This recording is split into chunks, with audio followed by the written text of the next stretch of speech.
అందరికీ నమస్కారం. వేసవికాలం వచ్చేసింది. ఎండలు బాగా మండిపోతున్నాయి. పాఠశాలకు వేసవి సెలవులు కూడా రాబోతున్నాయి. సెలవులలో ఎండలోనికి వెళ్ళకండి. వెళితే వడదెబ్బ తగలవచ్చు.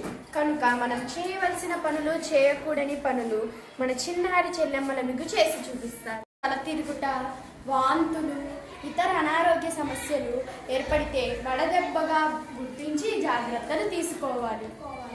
లేదా రుమాలు కట్టుకోవాలి. తెలుపు రంగు గల వస్త్రములను ధరించాలి. ఎండలో నుంచి వచ్చిన వెంటనే నీరు కానీ, కొబ్బరి నీరు కానీ, నిమ్మరసం కానీ త్రాగాలి. వడదెబ్బకు గురైన వారు సాధారణ స్థితికి రానిచో శీతల వాతావరణంలో దగ్గరలోని ప్రాథమిక ఆరోగ్య కేంద్రానికి తరలించవలెను. ఉప్పు కలిపిన మజ్జిగ, గ్లూకోజ్, ORS కలిపిన నీటిని త్రాగవచ్చు. చిన్నపిల్లలు, వయోవృద్ధులు ఎండ ఎక్కువగా ఉన్నప్పుడు బయటకు రాకూడదు. ఉదయం 10 గంటల నుండి సాయంత్రం 4 గంటల వరకు మధ్యకాలంలో బయట ఎక్కువ శారీరక శ్రమతో కూడిన పని చేయరాదు. నుంచి వచ్చిన వెంటనే తేనె వంటి తీపి పదార్థములు తీసుకొనకూడదు.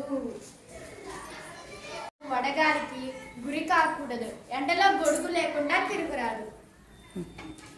శీతల పానీయములు మరియు ఐస్ వంటివి తీసుకుంటే అనారోగ్యానికి గురి కాబడతారు.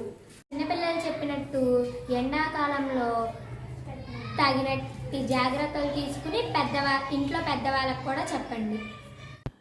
చూసారా, మా ఈ చిన్నారులు ముద్దుగా చెప్పిన విషయాన్ని మీరు కూడా ఆచరిస్తూ వడదెబ్బ గురి కాకుండా జాగ్రత్తగా సమ్మర్ని దాటేయండి. Thank you all.